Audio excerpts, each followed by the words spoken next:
Welcome to this holiday edition of Channel 97 News. We come to you today from the conference room at OHS, and here's a look at just some of the stories you will see on today's show. We take a look at a special holiday project with several art students. We visit with one OHS teacher who overcame a scary experience as a teenager to become a successful athlete. We check out local holiday decorations with two Oakville students. And we profile a new member of the OHS varsity girls basketball team. We'll have all that and much more on today's edition of Channel 97 News. And it all starts now.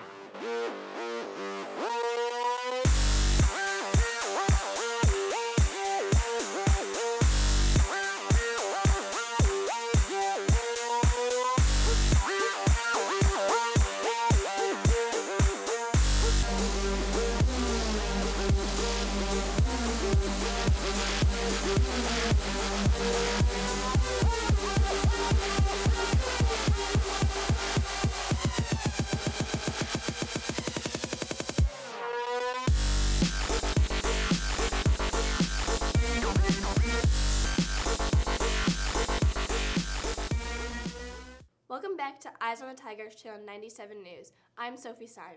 And I'm Natalie Schmidt. Finals week will be different this year. Kira De La Fuente has this story and more in her latest installment of Around OHS. Hi, I'm Kira De La Fuente, and this is Around OHS.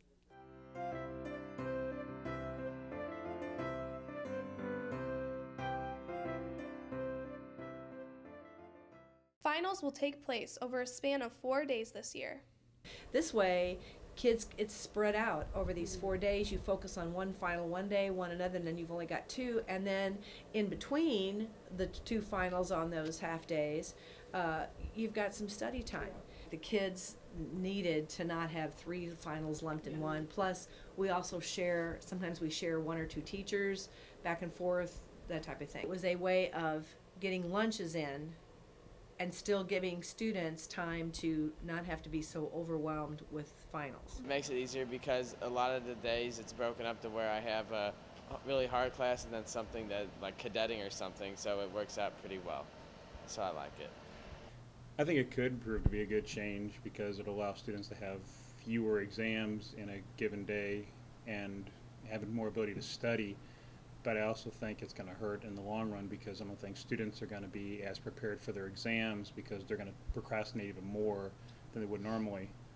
So we'll have to see what the results are, seeing this is the first time we're trying it. You know, I recognize that it kind of put some of my teachers in a bind, but, you know, like everything else, they'll step up to the plate. They always do, and they roll with it, and next semester won't be as big of a deal. With photographers Maddie Elking and Sydney Thompson, I'm Kira De La Fuente for Channel 97 News. Many OHS students work on projects to help others during the holiday season. Here's one example from the art department. Recently, Oakville students helped art teacher Amy Gabert participate in the Shoebox Project to give back to kids in need this holiday season. The Shoebox Project is actually sponsored by Melville High School's NHS. And what they do is they collect shoe boxes, they wrap them up, send them over to an elementary school in North County in a real poor area, and they give them to the kids. I've been doing it for 8 years, and I've been doing it, you know, I've gotten a lot of my students involved. I know that there's some elementary schools in the area that also get involved with it, and recently I've been getting my NHS kids involved here. We just fit as many toys in there as possible. We separated into different girl and boy boxes. We all kind of just thought it'd be a good idea to do something for other people. It's kind of help give back to the community. It's just kind of like a good way to give the kids something to look forward to for Christmas because they might not get something. So it's like a couple little items, like we put like tigers in them to kind of show them that and just kind of give them something to look forward to, have something to open up. We played Christmas music during it. We did we had Christmas wrapping paper and all that. It kind of makes you feel like the holidays are coming up. Whenever I was growing up, Christmas and the holidays was such a special time in my family. It just was so magical for me as a little girl, and I couldn't imagine not having that feeling, you know, over the holidays. You know, having a little kid go without, I can't imagine that. This is Megan Menzel with photographers Michaela Deacon and Sydney Thompson for Channel 97 News. Happy holidays, Tigers. Several OHS teachers had outstanding athletic careers when they were in school, but here's one OHS teacher who overcame a life-threatening illness just to get on the field. OHS science teacher Sarah Gunther had an outstanding soccer career. She was a top player at Seckman and went on to be all-conference and all-region at Missouri State. Sarah was just an incredible athlete. At an early age, as a freshman, she was a leader on our team. She was our best player, and our hardest worker. She was a big-time soccer girl, and I was just a young one coming in, and that's how I kind of heard about her. But when she was 15, a traumatic health experience almost kept her from living her dream. We knew something was going on, and so he took us into his room and he said, we think you have this ailment called an anomalous left coronary, where when you do anything strenuous, those two arteries expand, cutting off your left coronary. To be conclusive, they had to do an angiogram. So during that procedure, the doctor's hand slipped on the catheter on accident while it was in my heart, and it went through my left coronary artery and created a corkscrew dissection. And so I was awake, and as that took place, I started having the typical heart attack symptoms. Then I woke up in the ICU. My mom was sitting there, and I had a respirator in my mouth, and I was like out of it. And the doctor came in and pulled the respirator out, and the first thing I said was, "Am I gonna make my soccer tournament this weekend?" Being 15 years old and going through a traumatic experience, it's amazing how she pulled through it so quickly and just strived to get better and stronger every day, and she did it.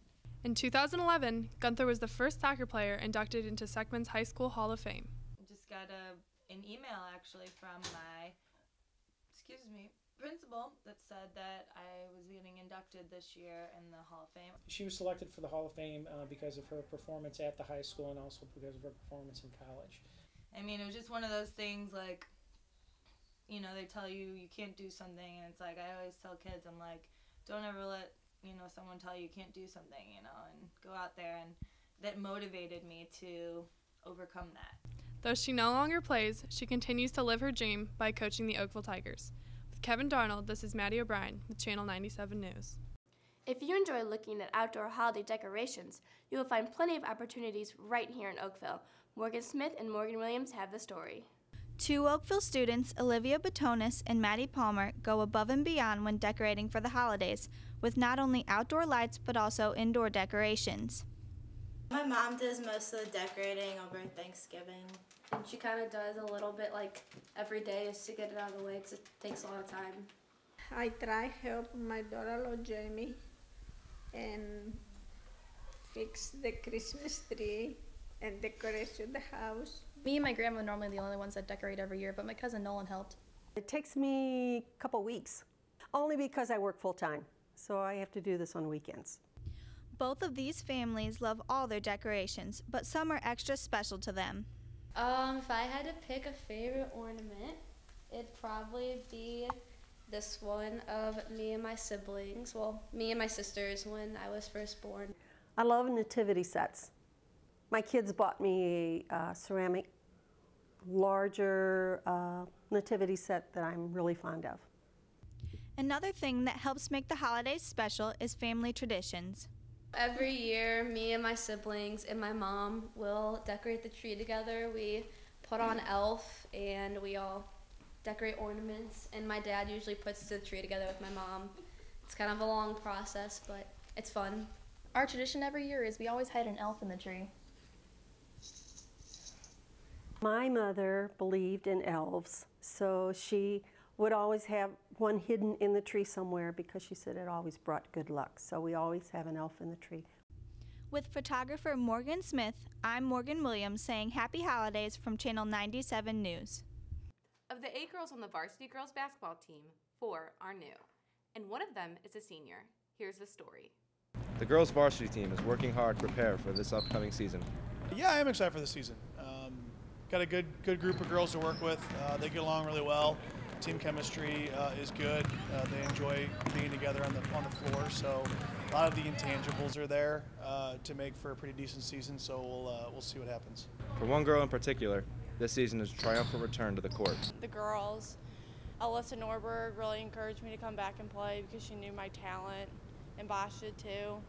I quit after freshman year because I hurt my foot over the summer, and then the last 2 years were just spent trying to heal it and get it back to 100%, and I think I'm there. She was actually on the JV team as a freshman, and she's got a lot of athletic ability. I was sorry to see her leave the program when she did. She hurt her foot over the summer between her freshman and sophomore year, and she was trying to heal it up for softball. That was her #1 sport. So I was excited to see her come back out, and she should really help us this year. I am very pumped about playing basketball again. It's going to be a long season. I have to catch up on a lot of things, but I think it should be good overall. Photographer Holly Dinkins, I'm Zach Ramilius for Channel 97 News. Now it's time for Tiger Walking. Today, Natalie and I asked students about the strangest Christmas gift they have ever received. Let's take a walk. One year, my mom gave me her hairbrush. Well, for my grandma about 2 years ago, I got deodorant, which was kind of weird because it's like she's telling me that I smell bad, and it's like gross. Probably this teddy bear I got whenever I was like 8, but my dog had already ripped off like the head and everything. Last year I got a onesie with a butt flap. A Duck Dynasty t-shirt, a Duck Dynasty poster, a duck call, and a Beanie Baby squirrel. A toothbrush. I ended up getting a Barbie doll for Christmas. A gift certificate to Borders. Like, who reads? One year my mom got me bed sheets, and then she got them again the next year. My mom got both of us matching nightgowns. A few years back, I got a razor when I couldn't even shave yet. That was a little weird. When I was little, I had a pink Barbie doll house, and I was like so excited, and I like opened it up, and I found a piece of gold in it, so. Like when I was 5, my grandma got me a toothbrush. I'm like, are you trying to say something, Grandma? Does it look like I don't brush my teeth? My grandma gave me, where you have to stick the pencil in the duck's butt to sharpen it, and that was pretty weird. Well, that wraps up this edition of Channel 97 News. We hope you enjoyed the upcoming winter break. Please join us for our next show in January. Thanks for watching. I'm Natalie Schmidt. And I'm Sophie Stein. Remember, Oakville, keep your eyes on the Tigers.